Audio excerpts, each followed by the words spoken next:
ቴንሃግና ኦሌ ጉናር ሶልሻር ያልቻሉትን ካሪክ እንዴት ቻለው?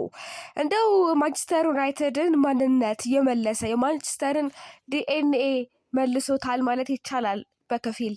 ያው አሰልጣኝ ማይክል ካሪክ የዩናይትድ ማንነት የሚለው ጽንሰ ሐሳብ በብዛት የሚነሳ ሲሆን ከሳቸው ጋር በተለይም በአሞሪም ቆይታ ጊዜ የመጨረሻ ሳምንታት ጎልቶ ታይቶ ነበር ዲኤንኤኑ የማንቸስተር ጠፍቷል የሚል ነገር። ግን ይህ ዝም ብሎ ትርጉም የሌለው ቃል ሳይሆን ለተጫዋቾች፣ ለደጋፊዎችና ለሰራተኞች ባህላዊ እሴት ያለው ነው። ወጣትነት፣ ድፍረት፣ ስኬት እነዚህ በጠቅላላ በካሪንግተንና በኦልትራፎርድ ግድግዳዎች ላይ የተጻፉ ሲሆን የክለቡ መሰረት ሆነው ያገለግላሉ። በሌሎች የዓለም ክለቦች ውስጥ የሌለ ልዩ በዩናይትድ ዘንድ በወጣቶች ማመን፣ ደፋር እግር ኳስ መጫወትና ደጋፊዎችን ማዝናናት ዋናው መመሪያ ነው። ካሪክ በአሞሪም ስር መናጋት የጀመረውን ወይም ደግሞ በአሞሪም ስር በጣም ዋዥቀው ጀምረው የነበሩትን የዩናይትድ የስኬት አምዶች እየጠገነ ይገኛል። ቀስ ያለ እየሰፋ እየቀመቀመ ነው። ከጥቂት ወራት በፊት በዩናይትድ አካዳሚ ላይ ሙሉ በሙሉ እምነት ማጣት ነበረ። አሁን ግን ከዋና ቡድን ጋር ለመቀላቀል የሚጓጉ በርካታ ታዳጊዎች ክለቡን ፈልገው እየተጫወቱ በፕሪሲዝኑ ጥሩ ነገር እያሳዩን ይገኛሉ። በሮዘንበርግ ላይ የተመዘገበው የ5-0 አሸናፊነት ማይክል ካሪክ የሚያስደስት ለሱ ለአሰልጣኙ የሚያስደስት ቢሆንም ከሱ በፊት የነበሩት ሁለት አሰልጣኞች የተሳሳቱበትን የማንቸስተር ዩናይትድ ፈተና ማለፉ ግን የበለጠ ደስታን ይሰጠዋል።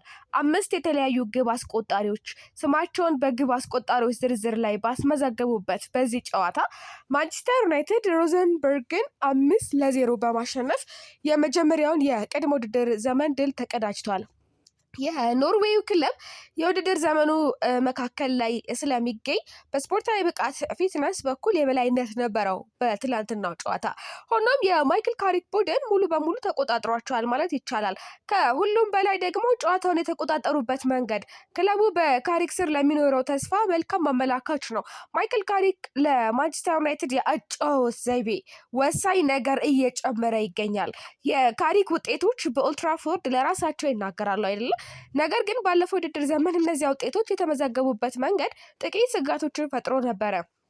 ዩናይትድ በአብዛኛው የተደገፈው ገዳይ በሆኑ ፈጣን መልሶ ማጥቃቶች ትራንዚሽን ላይ ሲሆን ከባላጋራቸው የበለጠ ኳስ በእጃቸው በሚገባበት ጊዜ ግን ይቸገሩ ነበር። ትንሽ እየተስተዋለ ነው። እንደዚህም ደግሞ ፓሲቭ የመከላከል ዘይቤ ሁልጊዜም ወሰን ያለው ሲሆን የካሪክ የአጨዋወት ዘይቤ ደግሞ ከዛ የተለየ ነው። ይኸውም ከሁለት የቅድመ ውድድር ዘመን ጨዋታዎች በኋላ ግልጽ ሆኗል። የማንቸስተር ዩናይትድ አሰልጣኝ ለቡድኑ ታክቲክ ጥቃትን ማጥቃትን መሰረት ያደረገ አዲስ መዋቅር አክሎበታል። የአማካይ ክፍል መከላከልና ሚድ ብሎክ እና በመልሶ ማጥቃት ላይ ብቻ የመደገፍ አሰራር ቀርቶ ማለት ነው። በአጠቃላይ እሱ ቀርቶ በአጭር ቅብብል የሚጀመሩ የግብ ጠባቂ ኳሶች የተቃራኒ ቡድን ጫናን አልፎ መውጣት እንዲሁም ከተቃራኒ ቡድን ሜዳ ጀምሮ በተቀናጀ መልኩ ጫና ፈጥሮ ኳስ መቀማትም ተካተዋል። ዩናይትድ አሁን ለአጭር ጊዜ ውጤት ለማምጣት ብቻ እንደሚጥር ቡድን ሳይሆን እንደ ትልቅና ልሂቅ ኢሊት ቡድን እየተጫወተ ነው የሚገኘው። በተቃራኒ ቡድን ሜዳ ላይ የተጫወቱ ኳስና የሜዳ ቁጥጥርን በመውሰድ እንዲሁም በተቃራኒ ቡድን ክፍት ቦታዎች ላይ በሚደረግ መልሶ ማጥቃት ፋንታ በታቀዱ ማጥቃቶች እድሎችን እየፈጠሩ ይገኛሉ።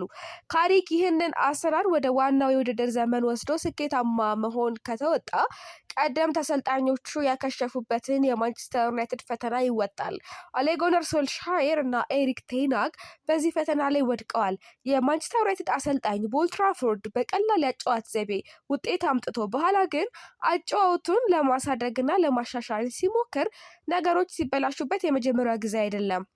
ሶልሻየር ክርስቲያኖ ሮናልዶ እስከፈረመበት ጊዜ ድረስ ይህንን አድርጎ ነበር። የኤሪክ ቴንሃግ አብዮት ደግሞ የተቀየረው አሰራር ለመቀየር ከመሞከሩ በፊት ለሁለት ጨዋታዎች ብቻ ነው የዘለቀው። በውድድር ዘመኑ መጀመሪያ በብራይተንና ብሬንትፎርድ የተሸነፈባቸው ጨዋታዎች፣ በሁለተኛው ውድድር ዘመኑ ደግሞ ነገሮችን ለመቀየር ሲሞክር እንኳን ውጤቱ ወዲያውኑ ውድቀት አስተናግዷል። አሞሪምም ቢሆን ስኬት አላገኘም።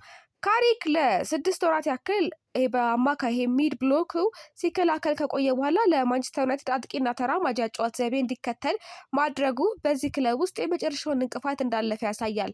ይህ የአጨዋወት ዘይቤ የአጨዋወት ለውጥ የበርካታ ቀደምት አሰልጣኞችን የስራ ዘመን አብቅቷል። የመጀመሪያዎቹ ምልክቶች ግን ካሪክ ይህንን ፈተና እንደሚያልፈው ያሳያሉ።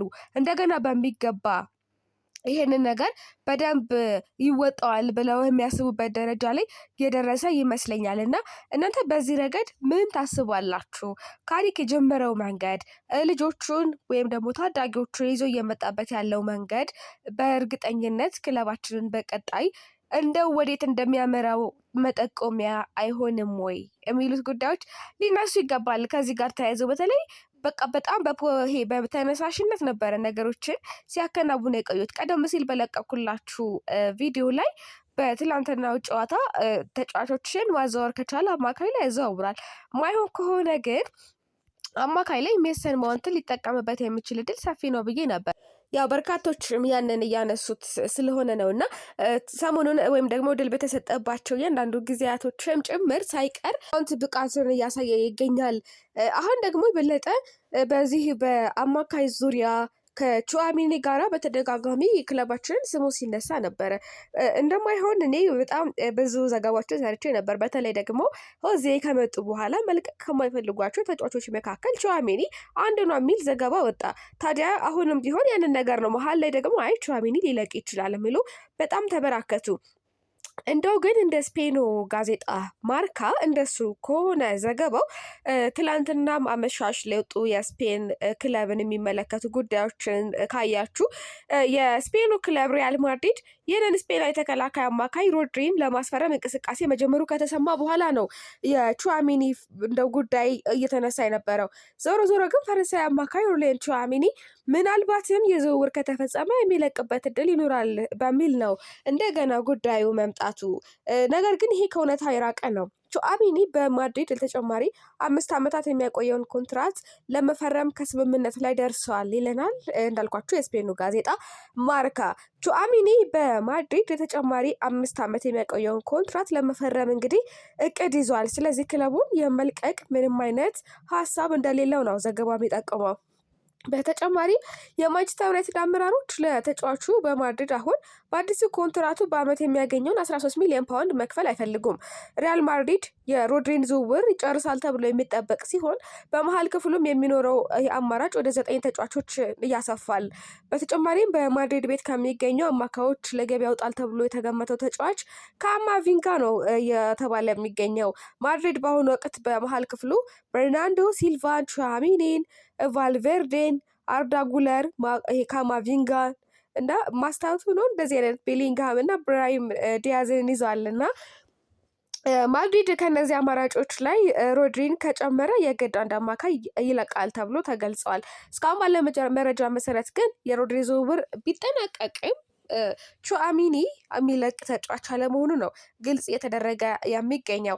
ከዚሁ ጋር በተያዘ ግን የቹአሚኒ ጉዳይ ይሄ ይሁን እንጂ ማንቸስተር ዩናይትድ አሁንም ቢሆን ከመቃኘት ወደኋላ አይልም። እንደውም ካገኘ ነው በቃ አሁን ላይ እንደ ማውንት ነው በደንብ ትልቅ ትኩረት ስቦ ያለው። እንዳልኳችሁ ከሳንቶስ ስለ ማውንት ሲናገር ሳንቶስ በጣም ጥሩ ተጫዋች ነው ማውንትን ይለዋል። በመከላከሉ ረገድ በጣም ጽኑ ነው። ጨዋታውንም በጥሩ ሁኔታ ያነበዋል። ሁልጊዜም ወደፊት ለመጫወት የሚጥር አይነት ተጫዋች ነው። ከቡድኑ ጋር በጣም የተዋሃደ ነው ብሏል። እንደው ስለ አንድሬ ሳንቶስ ሲናገር እና በዚህ ረገድ የአማካይ ሂደቱ ላይ ለሜሰን ማውንት ሊሰጥ የሚችልበት እድል አለ። እንዳልኳችሁ ደግሞ ሌላኛው የማኑ ኮኔ ጉዳይ ነበር። ማኑ ኮኔ ማንቸስተር ዩናይትድ አሁንም ተጨማሪ 3ኛው መሀል ሜዳ ተጫዋች የማስፈረም ፍላጎት እንዳለው ይታወቃል። አሁን ደግሞ የማኑ ኮኔ ጉዳይ ደግሞ አንዱ ነበረ። ይሁን እንጂ የማኑ ኮኔ እጩነት በክለብ ውስጥ ሙሉ በሙሉ ድጋፍ አላገኘም ይለናል እንደነ ቴሌግራፍ ያሉ ዘገባዎች። ስለዚህ ወጣቱ አማካይ እንዳልኳችሁ ወደ ማንቸስተር የመምጣቱ ጉዳይ የተመናመነ ከመሆኑ ጋር በተያያዘ ክለባችን ያን ያህል ላይጨነቅ ይችላል። በተለይ የማውንትን ጉዳይ ልብ በሉ። ካመጣ አሪፍ ነው፣ ካላመጣ ግን ማውንት እንደ አማራጭ ይቀጥላል። ለዛ አይመስላችሁም በተደጋጋሚ የማውንትን ጥያቄ ውድቅ ያደረገው? መልሱን ለእናንተ ልተው። መልካም ጊዜ